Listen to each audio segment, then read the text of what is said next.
এর ভিতর আছে আলু, টমেটো এবং শাপলা এবং কাঁচা লঙ্কা দিয়ে আমি সুন্দরভাবে এখানে ভেঙে নিচ্ছি।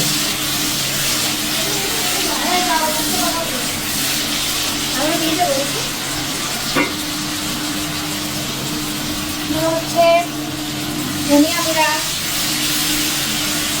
ধনিয়া গুঁড়া না, এটা হচ্ছে জিরার গুঁড়া। একটু সামান্য জল দিয়ে দিচ্ছি যাতে করে মশলাগুলো লেগে না যায়।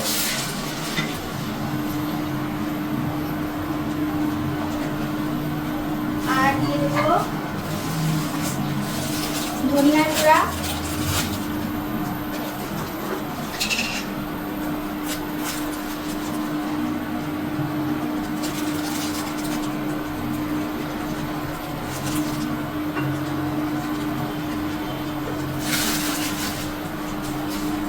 দিয়ে দেবো এখন পরিমাণ মতো লবণ,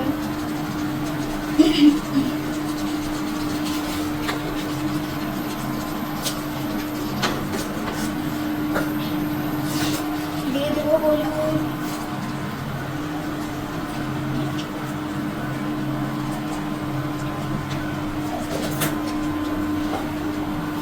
সামান্য একটু চিনি, এটা স্বাদের জন্য, এটা অপশনাল, চাইলে তো দিতে পারে, আবার চাইলে এটা স্কিপ করা যেতে পারে।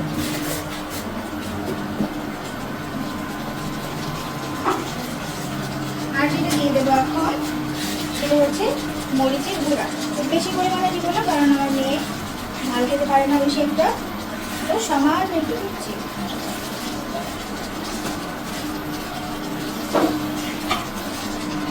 তো এবার অপেক্ষা করবো মশলাগুলোকে একটু কষা হওয়ার জন্য। বন্ধুরা অপেক্ষা করো।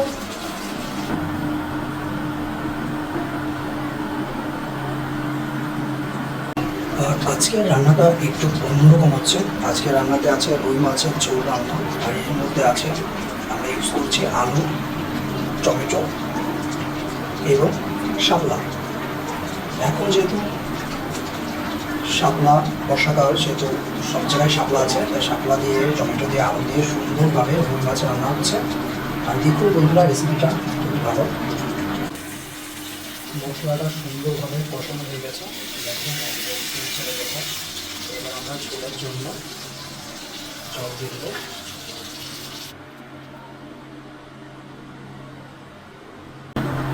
ঝোলে জাল উঠে গেছে, এবার আমরা দিয়ে দেবো ভেজে রাখা মাছ।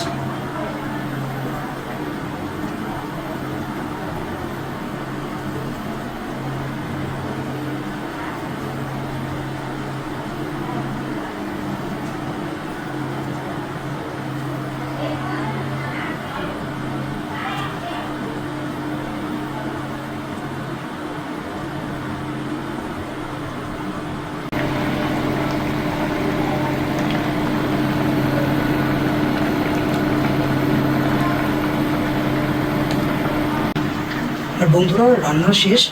আর এই ছিল রুই মাছের নতুন একটা রেসিপি, যেটা শাপলা, আলু এবং টমেটো দিয়ে রান্না করা। আর এটা যদি আপনাদের পছন্দ হয় তাহলে আপনার বাড়িতে এইভাবে রান্না করতে পারেন, খুবই ভালো টেস্ট হবে। আপনারা সুন্দর একটা রেসিপি আপনারা করে বাসায় দেখুন। আর বন্ধুরা, ভালো লাগলে অবশ্যই চ্যানেলটি সাবস্ক্রাইব করে সাথে থাকবেন নতুন নতুন ভিডিও দেখার জন্য। আর অবশ্যই চ্যানেলটি সাবস্ক্রাইব করবেন।